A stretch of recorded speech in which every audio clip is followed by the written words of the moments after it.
Aí tem estudo do indiano, um cara chamado Panda, que ele estudou o que são os relógios biológicos. E o que ele percebeu? Que quando você pegava um ratinho e tirava o núcleo supraquiasmático dele, que é uma região do nosso cérebro, que nota, por exemplo, o que é dia e o que é noite, ele perdia a noção do horário de comer. Ah, com certeza. E o ratinho, ele normalmente começa a comer a hora que clareia o dia e para de comer a hora que a noite chega.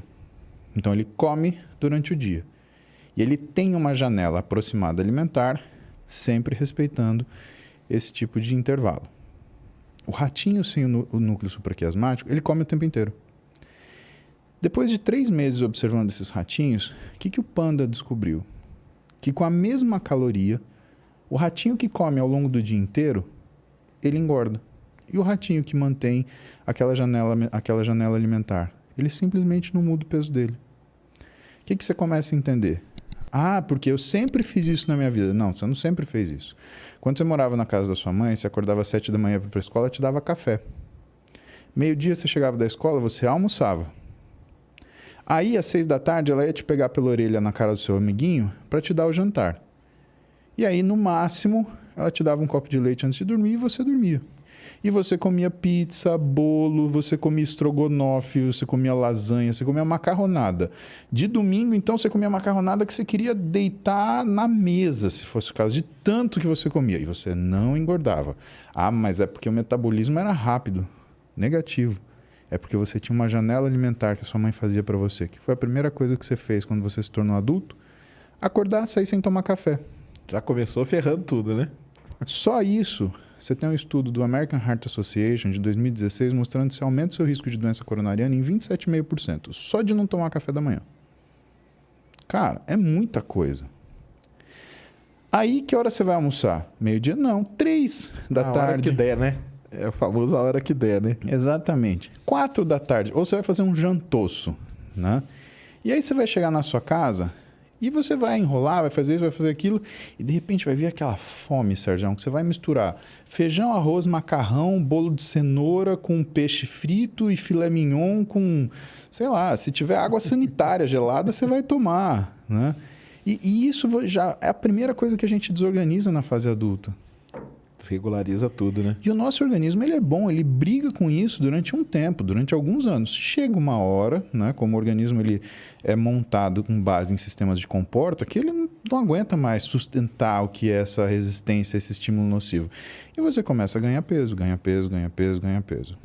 Segunda coisa, fracionamento alimentar. Isso é uma coisa muito legal de... Aí nessa janela aí... Claro. É que entra o lance do tal do... Jejum intermitente. Intermitente? É então, isso? Na verdade, o jejum intermitente ele é uma estratégia para você baixar níveis de insulina de forma aguda, tá? Já vou te falar porque que isso é importante, mas antes de falar isso, o que é bom separar? Boa parte do que faz o jejum intermitente funcionar é a janela alimentar, não o jejum. É ter o horário, né? Exatamente. Entendi. Agora, o que arrebenta com o jejum intermitente? O que as pessoas entendem do que é o jejum intermitente, não do que ele é de fato. Quando você busca na literatura médica sobre jejum intermitente, 90% dos trabalhos são sobre avaliações observacionais, trabalhos observacionais do quê? Do jejum dos muçulmanos, o Ramadã. É o Ramadã, exatamente. Isso não é jejum intermitente, Sérgio. Por quê? Primeiro, não tem um horário fixo para começar.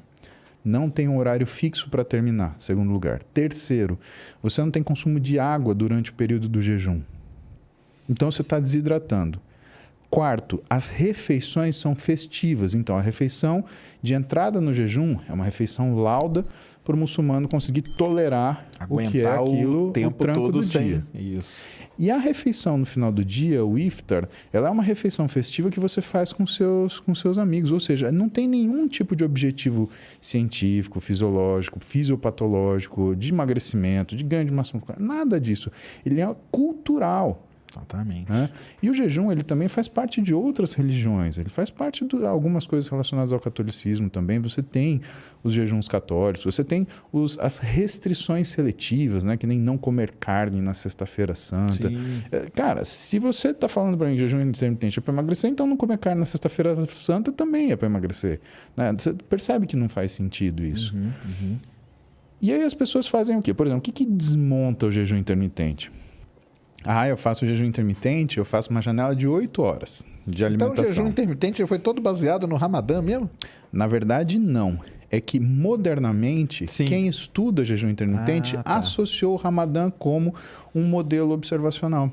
Admitindo que aquilo era jejum intermitente, mas não é, porque o propósito do jejum intermitente do Ramadã é religioso e, portanto, ele segue ritos festivos associados a ele. O jejum intermitente que um médico, aonde? Se não me engano, em Boston, em 1916, quer dizer, estamos falando mais de 100 anos atrás, né? Era um endocrinologista que ele queria desenvolver uma forma de acompanhar os pacientes que tinham diabetes tipo 2, aquele diabetes que acontece pela idade ou por hábitos irregulares alimentares, né? E ele precisava de um método alimentar que ele conseguisse, ao mesmo tempo que o paciente comesse, né, a quantidade de comida que ele queria comer, só que ele conseguisse controlar mais ou menos, né, a forma de resposta metabólica. E aí ele introduziu o conceito de jejum intermitente, que, aliás, todo mundo acha que é essa janela de 8 horas. E não é. O jejum intermitente ele tem 3 formas. Ele tem o whole day fasting, o alternate day fasting, e aí ele tem o que a gente chama de time restricted. Tá? Whole day fasting, o que é? É você fazer o jejum aliás, você comer normalmente um dia, no dia seguinte... É o do dia, né? É um dia pulando um dia. Exato, só que no outro dia, para o whole day fasting, o que você faz? Você escolhe uma refeição e come 25% do volume calórico que você comeu no dia anterior.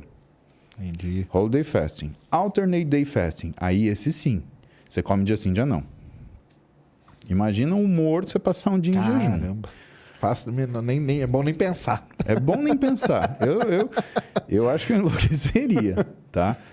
E, finalmente, o time restricted, que tem diversas formas, onde a mais comum é a 16/8. Você passa 16 horas de jejum e 8 você come. E aí, o que as pessoas fizeram? Elas fizeram o seguinte, elas falaram, se é 16/8, então eu ponho essa janela alimentar a hora que eu quiser. Eu vou começar a comer 2 da tarde, eu paro 10 da noite. Serjão, isso é o que as pessoas já fazem, Serjão. Ela não toma café, almoça à tarde, fica beberiscando no meio da tarde, chega à noite, faz um jantoço e aí? Não, agora eu tô em jejum. É só comer antes das 10 que eu faço um jantoroço e tá tudo bem. E aí fala que o quê? Que não funciona. Exatamente. Entendi. Mas não é jejum intermitente. Certo. Entendi. Né? E aí o que elas vão fazendo? Elas vão narrowing esse intervalo, então é 16/8, vira 17/7, vira 16/6. Até, sabe, chega uma hora que você vai fazer o quê? Uma refeição por dia? Sim, chama dieta do guerreiro.